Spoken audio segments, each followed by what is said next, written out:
100% pick dan bahkan win rate terhadap Cloud sepertinya masih menjadi tren yang begitu positif bagi RRQ. Karena kebetulan early game yang tidak mereka pegang sepenuhnya ternyata masih bisa dikembalikan ketika sudah mulai memasuki mid game. Sampai dengan bagaimana mereka melakukan eksekusi terhadap base-nya. Luar biasanya ketika RRQ benar-benar under banget conditionnya. Ditambah dengan pick off secara paksa dilakukan sama high. Dan memang dengan satu momen saja dari Finn, mereka mampu untuk mengembalikan momentum tersebut. Apalagi ketika mulai masuk ke ranah-ranah pas ada Lord. Bareng sama Super Minion, pasti bakal jadi keuntungan di atas menit ke-12. Tentu kita tahu sendiri bahwa pasif shield turret itu sampai dengan menit 12 saja. Jadi kalau misalkan di atas menit 12, tentu itu udah hilang semuanya dan langsung bisa di straight push. Ditambah dengan bagaimana cara defense dari Kabuki yang menurutku terlalu terburu-buru ketika melihat belum ada wave minion yang seharusnya dijadikan target dari Alecto Final Blow. Ditambah dengan ya posisi 1v5 kayaknya membuat Kabuki agak sedikit terkena pressure.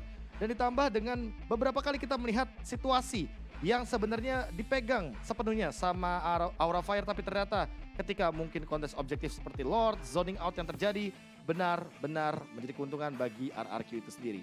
Untuk itemnya, aku lebih penasaran sama itemnya Skylar. Apakah dia sudah selesai dengan beberapa item yang nanti bisa mempertahankan tubuhnya terhadap serangan-serangan magic entah dari Facehugger atau bahkan dari Cait. Yang menurutku Cait kayaknya di sini masih ada sedikit turbulence. Apalagi ketika kita melihat dari secara item yang dia pun sebenarnya sudah sangat cukup untuk memberikan dealing damage magical kepada teman-teman dari RRQ.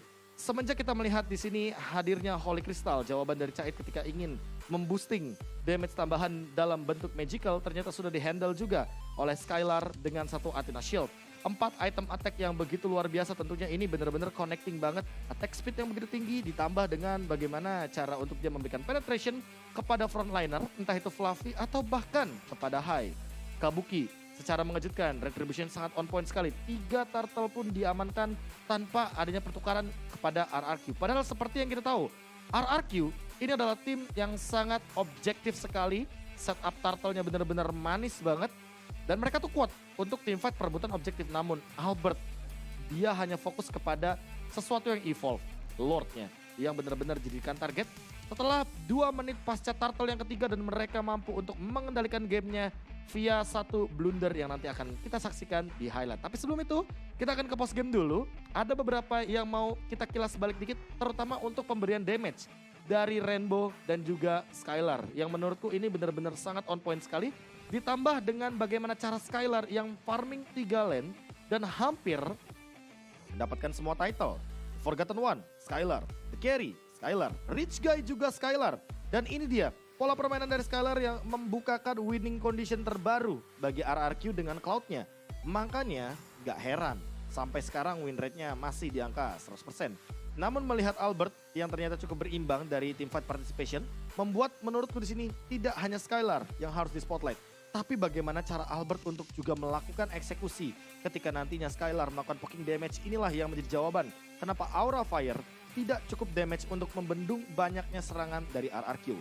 Makanya mungkin aku nggak kaget kalau nanti ternyata MVP-nya jatuh ke tangan Skylar. Apalagi udah dapet 3 title kayak gini. Masa sih MVP nggak diborong gitu kan.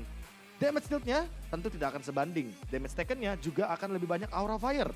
Ditambah dengan untuk ngomongin turret objektif memang dengan Cloud kita bisa mainin yang namanya split push.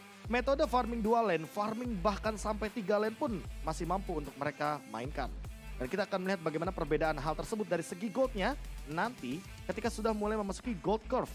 Karena nanti kita akan lihat nih gold yang signifikan dari atas ke bawah, dari bawah ke atas. Ini dia perubahan atau pola comeback yang terjadi di gold curve yang semenjak awal sebenarnya RRQ sudah sempat kendalikan dan bahkan mereka sempat hilang dengan 3 turtle tersebut. Tapi ternyata ketika sudah mulai masuk mid game teman-teman bisa lihat ada perubahan yang sangat detail sekali dari cara comebacknya RRQ. Early mereka fall off banget. Sudah mulai masuk mid game, ada Lord. Dapat Lordnya, langsung lihat bagaimana signifikannya atau naiknya kurva dari gold milik RRQ. Ditambah dengan 1 Lord saja itu benar-benar jadi skenario yang berubah jauh banget dari teman-teman Aura Fire. Padahal mereka secara trade mendapatkan 3 turtle. Dan aku seperti melihat Aura Fire yang dulu banget, yang udah lama banget, yang benar-benar kehilangan karakternya mereka. Yang dimana biasanya mereka untuk early, ya 5 menit awal, 6 menit awal mereka selalu pegang untuk kendali bagaimana teamfight berjalan.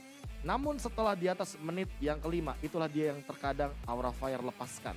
Mereka terkadang agak sedikit miss ketika sudah mulai masuk mid game, dan hal tersebutlah yang harus mereka benar-benar koreksi atau bahkan evaluasi untuk saat ini.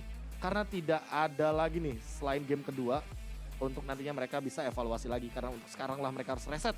Gimana caranya untuk menimbulkan sebuah gameplay yang mungkin berbeda tentunya dari game yang pertama barusan. Ditambah dengan bagaimana cara dari satu sosok gold laner, Skylar, dan Cait yang menurutku sangat-sangat ya bertolak belakang sekali. MVP-nya tentu ini dia yang mungkin sepertinya teman-teman juga sudah bisa menebak-nebak sendiri. Tidak lain dan tidak bukan jatuh kepada Cloud, 100% win rate dari RRQ, Skylar. Dan MVP ini present by Samsung Galaxy. Tentunya kalian bisa melihat bagaimana Skylar dengan powernya dia, Alvarez juga dia gunakan. Demon Hunter Sword jadi pilihan utama, Golden Staff. Seperti biasa, para pemain Cloud tentunya lebih mengoptimalkan item-item tersebut. Namun ternyata jawaban dari Skylar setelah dia jadi Golden Staff adalah dia bikin Silent Rob di mid game. Jadi dia nggak langsung bikin Corrosion Sight, dia nggak bikin langsung ke arah Malefic Roar. Dia bikin dulu Silent Rob dengan harga 1080, kamu bisa mendapatkan magical defense yang luar biasa banyak. Dan ditambah dengan Skylar yang tidak tumbang. Dia tahu persis bahwa physical damage skillnya tidak ada yang bisa men-take down dia. Siapa yang bisa men-take down dia dari physical damage? Kabuki, nggak bisa. Dia bikin ke arah tank soalnya. Ditambah dengan Fluffy kayaknya kurang cukup. Dan hitmapnya kita akan lihat. Biasanya kalau gold lane, kalau jadi MVP, dia bakal dilihat tuh di 5 menit sampai dengan 10 menit. Dan ini dia, kalau kita melihat dari hitmapnya, satu sosok gold laner Skylar yang secara tidak langsung dia akan makan 3 lane dengan Blazing Duetnya. Ini dia juga yang menjadi pembeda kenapa Cloud dari RRQ begitu kuatnya, begitu powernya, ditambah dengan pattern farming yang sangat flawless dari Skylar. Di atas menit yang kelima, dari teman-teman lihat di arah bawah gold lane, ya kan, jejak-jejaknya mungkin menuju ke arah atas dan lebih dominan ke arah atas. Karena apa? Karena adanya pertukaran lane. Di atas menit yang kelima, seperti yang kita tahu, gerobak gold lane sudah hilang sehingga ya lebih baik melakukan trade atau bahkan pertukaran lane agar bisa melakukan split push. Dan kita akan melihat hal tersebut di dalam highlight untuk di game yang pertama. Semenjak Aura Fire mengendalikan gamenya, setiran dari 3 poin kill di awal, memanfaatkan Turtle sebagai bonus, dan bahkan menumbangkan sosok jungler Albert. Ini benar-benar menjadi poin manis lah bagi Aura Fire. Tapi ternyata ketika kita sedikit melihat ke arah gold lane, Skylar dan juga Cait tidak mendapatkan treatment yang serupa. Skylar sempat mendapatkan farming di 3 lane yang berbeda, tapi Cait ketika dia berada di dalam tengah-tengah team fight, sepertinya dia yang dijadikan target utama. Deliver damage-nya sangat minim sekali dan ini yang minim bagi Cait. Karena untuk memberikan dealing damage tentunya dia butuh effort lebih, dia butuh posisi yang lebih nyaman. Dan bahkan dengan satu setup saja RRQ mampu mengembalikan dan mensetir kembali bagaimana pergerakan daripada RRQ itu sendiri ke Aura Fire. Dan ketika sudah mulai ada satu offside position dari Fluffy dimanfaatkan dengan maksimal, ditambah dengan hadirnya Fataling yang tidak memiliki follow up damage yang cukup karena di sini posisinya Cait benar-benar tertekan. Dan ketika sudah mulai masuk ke arah momentum endgame, ini dia satu momen di mana Kabuki terlalu cepat dan terlalu mungkin agak sedikit terkena tekanan di depan 4 pemain dari RRQ itu sendiri. Dan itulah yang menutup game kita di game yang pertama.